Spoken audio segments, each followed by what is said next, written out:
Que a paz de Jesus esteja com todos nós. Estamos no ar com o programa Espiritismo em Ação. Em nossos dias atuais, temos pouco tempo em família e raras são as vezes que paramos com os nossos familiares para orar e agradecer a Deus pelas oportunidades oferecidas. Hoje vamos falar sobre o culto do Evangelho no lar, uma vivência em família muito edificante. Para falar sobre esse assunto, nós temos aqui conosco hoje Christian Moreira, do Centro Espírita Caridade o Caminho. Tudo bem, Christian? Olá, Renato. Para nós é uma alegria estar nesse programa, conversando com os nossos telespectadores sobre o culto do Evangelho no lar. Bem, Christian, o culto do Evangelho no lar, ele tem como prerrogativa a prece. E o Evangelho nos diz que a prece é aquele momento onde a gente tem como rogativa, como pedido, como louvor a Deus. Nesse sentido, qual é a importância da prece realizada no culto do Evangelho no lar, por exemplo? E o Espiritismo, ele nos traz uma visão ampliada da oração, né? Allan Kardec, no Evangelho segundo o Espiritismo, onde há um capítulo totalmente dedicado à prece, ele explica muito claramente o mecanismo da prece. Nós nos encontramos mergulhados num universo que é um universo feito de energias. Isso a física moderna já nos mostra, né? Nós temos aí partículas subatômicas que se aproximam muito do comportamento da energia. São partículas de matéria, mas que o seu comportamento é um comportamento de energia. Isso a física nos diz. Então o Espiritismo adiantou essa descoberta da física em mais ou menos 50 anos, ao afirmar que nós vivemos mergulhados no oceano de energias que Allan Kardec chamou de fluido cósmico universal. A prece promove uma modificação do fluido cósmico universal, né? A prece, ela modifica o ambiente, em outras palavras, em torno de nós. Ela abre uma vereda, ela abre um caminho de comunicação com os planos superiores da vida e promove outras modificações nos ambientes que acolhem, nos quais nós realizamos a prece. Então, eu me atrevo a dizer a você que é um mecanismo físico. Então, a importância da oração está no contato que nós temos com o mais alto, no contato que nós temos com os espíritos superiores que nos dirigem, no contato que nós temos com as energias sublimadas que existem no universo. Não obstante o nosso planeta ser um planeta de região inferior, e conforme o Espiritismo nos esclarece, é um mundo de expiações e provas, mas aqui também nós temos disponível esse grande manancial de energias superiores, mobilizáveis através da prece. Muito bem, Christian. Nós podemos orar por alguém? Por Sim, quem podemos orar? É um hábito salutar, orar por outras pessoas, né? Então, orar, inclusive, pelos nossos companheiros que sofrem, é uma ação de caridade, é um ato de caridade. Nós podemos orar pelos nossos companheiros, os nossos amigos, os nossos parentes, nós podemos orar por aquelas pessoas que se encontram em dificuldades, nós podemos orar pelos que sofrem, nós podemos orar por uma pessoa que nós vimos no jornal, lá uma notícia que nos impressionou, nos chocou. O que a doutrina nos esclarece, Renato? Duas coisas importantes. Primeiro, nenhuma prece fica sem resposta. Toda a prece que nós fazemos por alguém, ela encontra sua resposta nos arcanos superiores. Os espíritos superiores respondem àquela prece de uma forma ou de outra. Segundo, como eu já falei no começo, é um ato físico. É um ato positivo, tem ação no mundo material, o fato de nós orarmos por alguém. Nesse sentido, nós podemos nos reunir em família para orar? É claro, aí entra em jogo o poder do pensamento positivo, do pensamento coletivo elevado, né? Se uma mente tem um efeito positivo a oração, várias mentes orando em conjunto, aquele efeito positivo vai ser multiplicado pela quantidade de pessoas, pelo fervor, pela união, no qual aquela família se reúne para orar. Podemos chamar então essa reunião como o culto do Evangelho no lar? O culto do Evangelho no lar é uma reunião em que esses efeitos se verificam. O efeito da modificação do ambiente, da potencialização do poder, da mentalização positiva. Onde surgiu, Christian, o culto do Evangelho no lar? É uma invenção do Espiritismo ou tem uma origem diversa? O fato das pessoas orarem em família isso aí advém lá dos antigos cristãos, né? O próprio Cristo, ele se reuniu para orar em família. A Santa Ceia, na verdade, foi um momento em que Jesus se reuniu com seus apóstolos ali para um momento em conjunto de prece, de comunhão com o mais alto. Então era costume nas comunidades cristãs antigas, conforme nos diz Emmanuel, no livro Paulo Estevão, e outros autores, em outras obras também muito interessantes sobre o cristianismo primitivo, era costume das células cristãs se reunirem para orar em família. Então não foi o Espiritismo que inventou a prece em família, o culto do Evangelho no lar. Na verdade, a prece em família é um hábito que nasceu praticamente com o cristianismo. E o Espiritismo, como cristianismo redivivo, revive também esse hábito. Muito bem, nós estamos com o nosso programa Espiritismo em Ação, falando hoje sobre culto do Evangelho no lar. Nós vamos para um pequeno intervalo, Christian, e já voltamos. Fiquem conosco.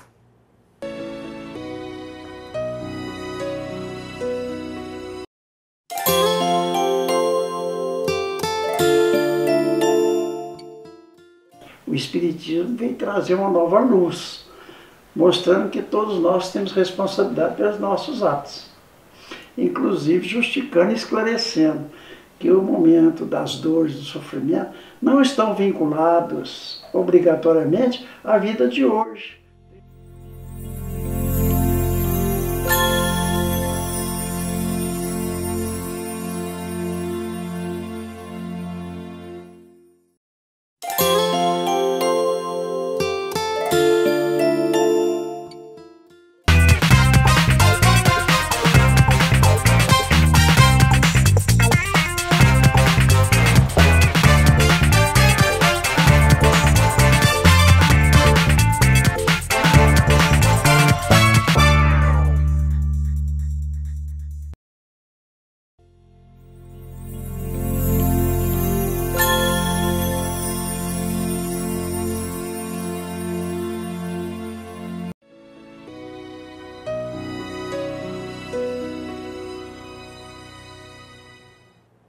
Estamos de volta com o programa Espiritismo em Ação, com o tema Culto do Evangelho no Lar. Conosco aqui o nosso irmão Christian Moreira. Christian, quais são os benefícios gerados pela realização do culto do Evangelho no lar na casa, para os membros da família? Bem, inicialmente é a aproximação da própria família, né? Nós conhecemos famílias pessoas espíritas, que começaram a realizar sozinhos o culto do Evangelho no lar, mas disciplinadamente, com dia, com horário, e aos poucos essas pessoas foram atraindo os familiares. Então, aquele marido que não participava, aquele filho refratário, aos poucos foram se aproximando e passaram também a participar da prece em família, sem falar nada, só participando e escutando o Evangelho. Isso se dá porque a prece ela promove uma modificação ambiental no lar. O pensamento sublimado, em contato com os espíritos superiores, com as energias superiores do universo, faz com que o ambiente do lar se modifica. Então nós podemos observar, Renato, esse fenômeno. Infelizmente no nosso mundo é mais comum nós observarmos o fenômeno de modificação ambiental pelo pensamento no que ele tem de negativo. Por exemplo, na época do carnaval, que o ambiente fica contaminado, ou em caso de luto, que o ambiente da casa parece que fica mais sombrio. Então a prece contínua, constante, ela promove a modificação ambiental do lar, fazendo com que essas dificuldades em família vão diminuindo. Até porque nós sabemos que existem os espíritos desencarnados que participam conosco da nossa vida familiar. Alguns são ligados a nós pelos nossos atos do passado, alguns são ligados a nós pelos nossos vícios do presente. Então, esses companheiros também participam do culto do Evangelho no lar, vão aprendendo com o Evangelho, vão recolhendo os benefícios que o estudo da doutrina espírita nos traz. Eles também vão sendo beneficiados. Nós atraímos com o culto do Evangelho no lar a presença dos espíritos superiores, os nossos anjos da guarda, que vêm participar conosco. É por isso que o culto ele tem que ser realizado em um horário, um dia fixo, para que esses espíritos possam se programar para estar conosco.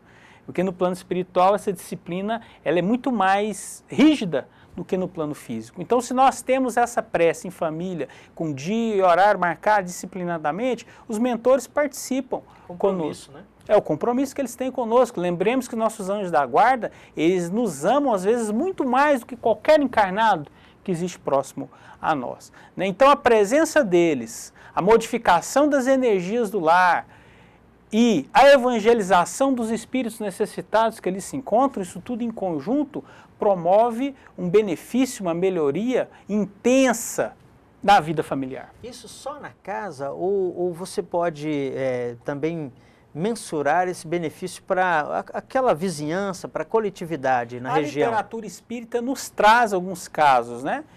Que os espíritos nos contam, especialmente na obra de André Luiz, que o culto realizado de forma disciplinada num lar, ele produz luz para a vizinhança inteira.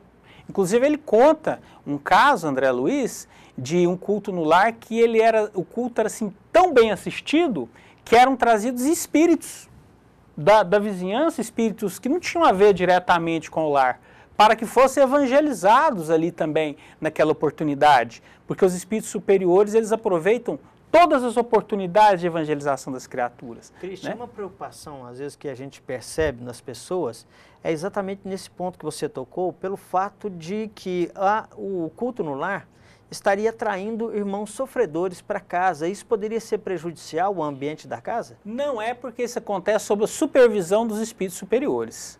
Então, os espíritos que não têm a permissão para adentrar, eles não adentram.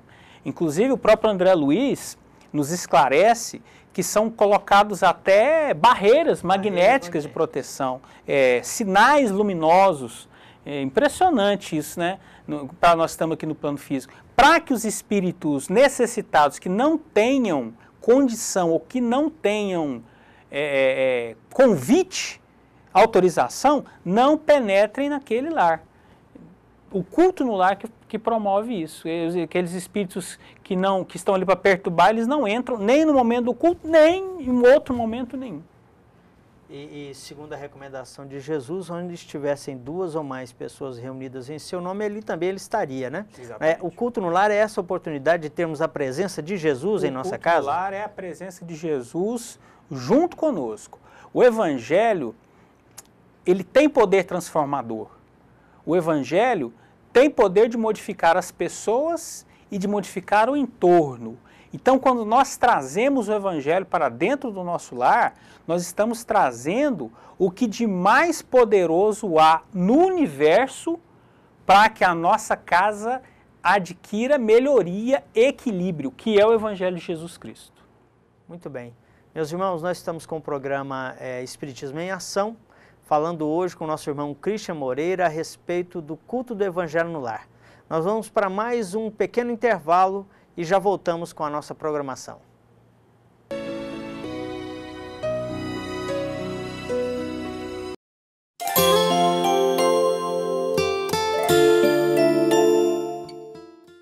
O Espiritismo vem trazer uma nova luz, mostrando que todos nós temos responsabilidade pelos nossos atos. Inclusive justificando e esclarecendo que o momento das dores, do sofrimento, não estão vinculados obrigatoriamente à vida de hoje.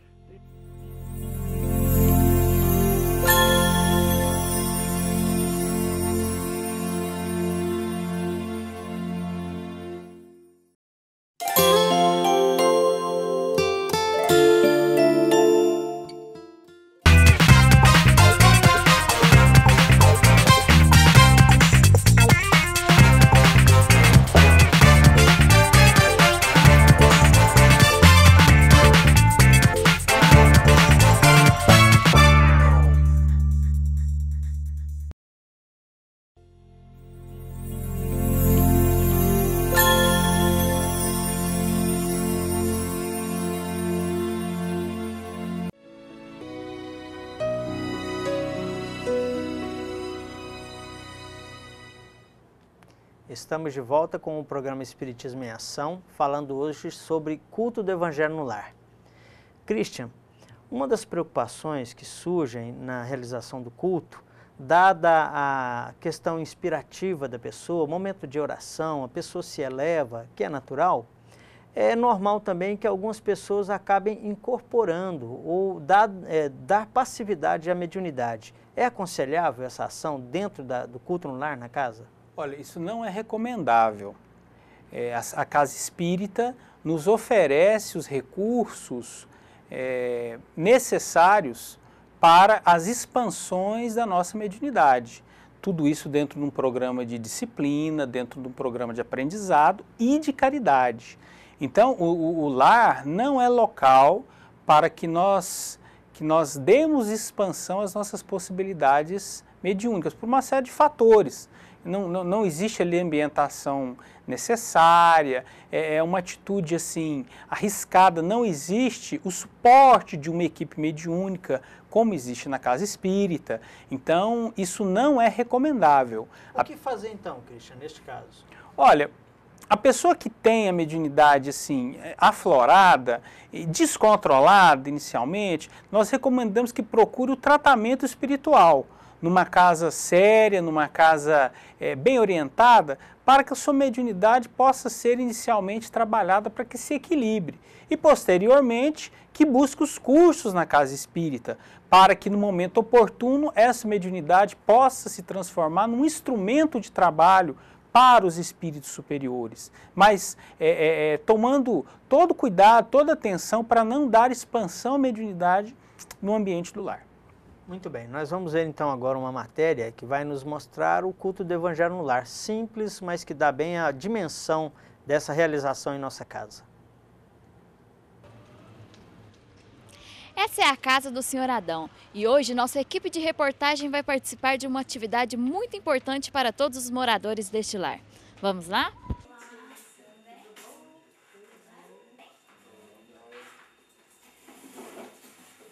Sr. Adão, conta pra gente quais são os benefícios do culto no lar. Os benefícios são grandiosos, que a partir do momento que a família desenvolve o culto do Evangelho no lar, ele começa a fazer parte os ensinamentos de Jesus para toda a família. Aí começa o exercício da prática do bem, da reforma íntima, né, da tolerância, da paciência, porque é um momento de prece e é o momento de você estudar o Evangelho junto com a família. Nós já fazemos há 11 anos já. E dá para lembrar assim o que mudou de antes para depois que começou o culto no lar? São muitas mudanças, mas a partir do momento que o Evangelho, que os ensinamentos comecem a fazer parte da sua vida, e você, quando você erra, que você comete um erro perante a família, e mesmo perante os companheiros da sociedade, onde você trabalha, onde quer que você vá, você logo, a sua consciência já te cobra, ela já te mostra que você está errado, que você tem que procurar melhorar, se esforçar para que isso não aconteça novamente.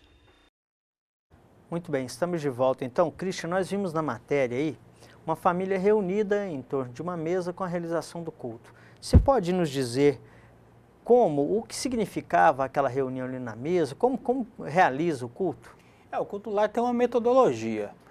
Como a gente já teve a oportunidade de falar, muitas vezes começa com apenas uma pessoa que está interessado no estudo do Evangelho e nos benefícios do Evangelho no lar. Então, a primeira coisa que o interessado em implantar o culto do Evangelho no lar deve fazer é determinar um dia e horário que sejam fixos, pelos motivos que a gente já expôs, né? Para que a espiritualidade superior que guia o lar possa estar presente. Então, escolher um dia e um horário fixo. Naquele dia, naquele horário, o procedimento é um procedimento muito simples. é uma prece, normalmente a gente faz uma prece, iniciando o culto no lar e convidando os espíritos superiores para estar conosco. Lembrando que a prece tem poder transformador, né? A prece inunda o nosso ambiente de energias positivas. Em seguida, pode-se proceder uma leitura do Evangelho segundo o Espiritismo, ou uma leitura da Bíblia, do Evangelho. Nós sabemos que estamos falando aqui não apenas para companheiros espíritas, mas a oração ela pode ser feita, independe da religião, então você pode abrir a Bíblia no Evangelho de Jesus lá e ler um trecho também. Em seguida, pode-se fazer um comentário daquele trecho, procurando trazer, desentranhar o espírito da letra, né? Procurando em família interpretar o ensinamento, desenvolver aquele assunto, e a família pode conversar sobre aquele assunto, conversar sobre o perdão, conversar sobre a harmonia, conversar sobre a caridade. Também? É momento de reflexão, é momento de reflexão. Nós podemos repassar os nossos atos em família, temos que ter o cuidado para que o culto não se transforme num momento de discussão. Você fez isso, você deixou de fazer aquilo. Não, é um momento de reflexão. Não é uma peça acusatória, Não né? é uma peça acusatória, reflexiva.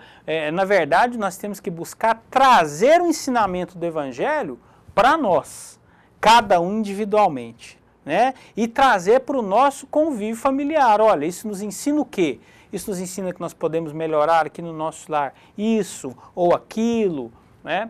Então, depois da leitura e do comentário, a gente faz a prece de encerramento, agradecendo a Deus, aos espíritos superiores, a Jesus, e fluidifica as águas, né? Inicialmente eu esqueci de falar, nós podemos, na realização do culto no lar, separar ali, dispensar um recipiente com água para que aquele recipiente seja fluidificado. Os espíritos superiores presentes dispensar aquela água, os eflúvios superiores, de forma que a água se torne um elemento ali também magnético de equilíbrio para toda a família. Então, no momento final, da prece final, nós podemos solicitar aos espíritos superiores a magnetização, a fluidificação daquela água para ser utilizada ali pela família durante a semana. Esse é um roteiro simples, conciso, tranquilo, de realização do culto do Evangelho no lar, que conforme nós já dissemos, pode ser realizado por um único interessado,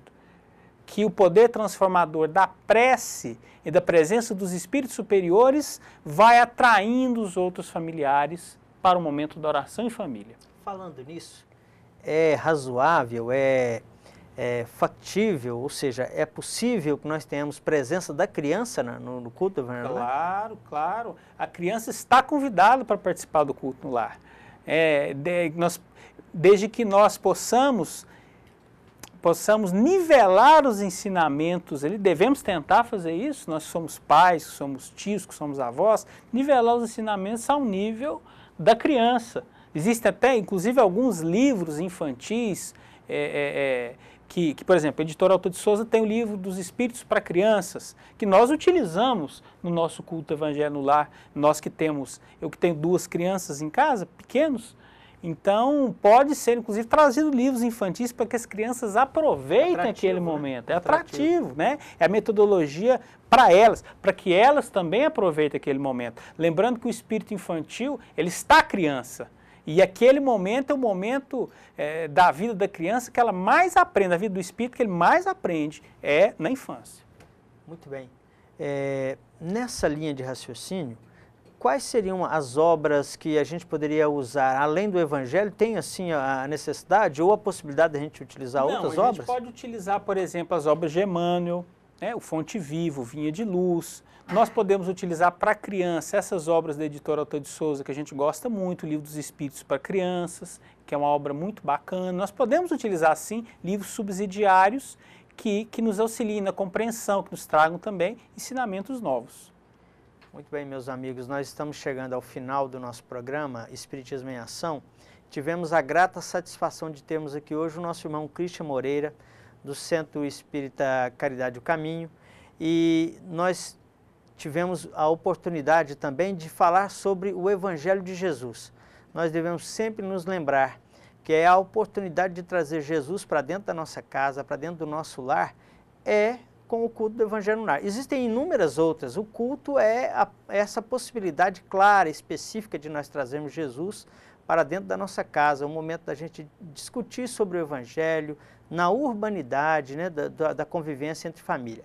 Se você quiser mais informação a respeito do tema estudado hoje, acesse o nosso site conheçaespiritismo.com.br.